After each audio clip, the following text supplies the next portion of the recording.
Know China to do better business. Save time and money with expert insights on China trade and investment. Welcome to our channel, Trade with China.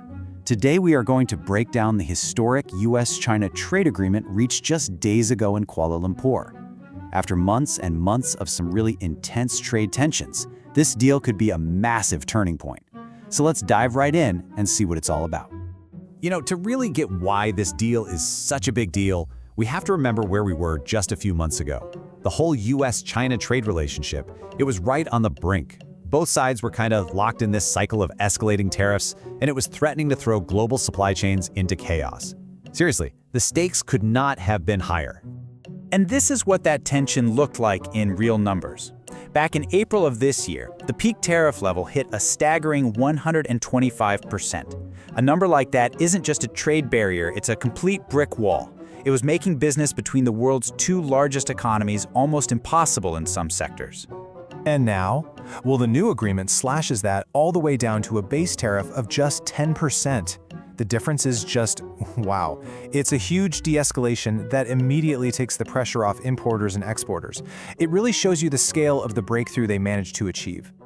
But hey, this didn't just happen overnight. Not by a long shot. This breakthrough is the result of 5 really intense months of high-level talks. It started all the way back in Geneva, went through multiple rounds, and finally culminated in Kuala Lumpur. It was a long, hard road to find that common ground. So what's actually in this deal? Let's take a look. Top negotiators from both the US and China hammered out a framework that's built on 5 key pillars. Okay, so the deal is really structured around these 5 major compromises. It gets into some thorny issues like US tariffs on Chinese shipbuilding, but it also finds common ground on things like fentanyl cooperation and, of course, agricultural trade. But the really big one, it creates a pause on all those retaliatory tariffs and de-escalates the whole fight over export controls. And right here, you can really see the give and take in action. Look at the balance. Both sides agree to pause those 24% tariffs for 90 days. The US drops a massive tariff threat, and in return, China delays its planned export controls on rare earth minerals.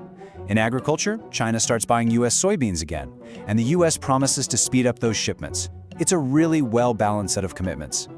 And this wasn't just some flimsy handshake deal. The US side itself made that clear. Treasury Secretary Scott Bessent called it a very substantive framework.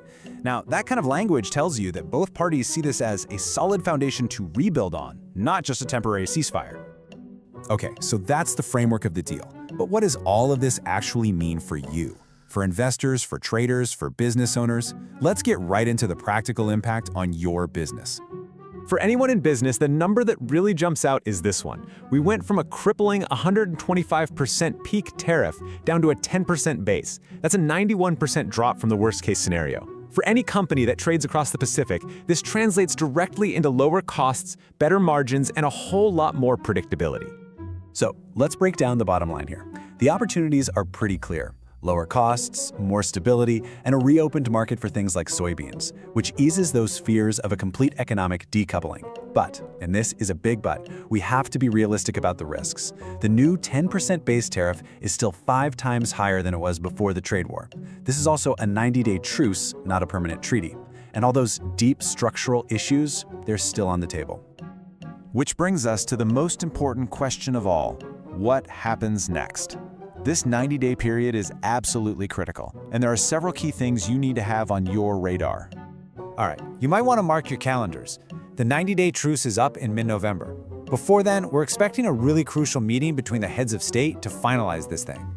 By the end of this year, both countries have to get their own domestic approvals done. But the real test, that's going to be in 2026, when the focus shifts to turning this temporary truce into stable, long-term trade relations. So we're left with the big question, aren't we? Is this Kuala Lumpur agreement the start of a genuine new chapter in US-China trade, one built on dialogue and mutual interest? Or is it just a pause, a temporary break before all the underlying conflicts bubble up again? The next few months are going to tell us everything. This channel will bring you practical knowledge to navigate business, investment, culture, economic trends, and communication tips in trades with China. You know, your comments really encourage us to realize our video's value and update more useful information. Please press like and subscribe now for actionable insights and win-win solutions. You do not want to miss the possibility to understand and make money in trades with China.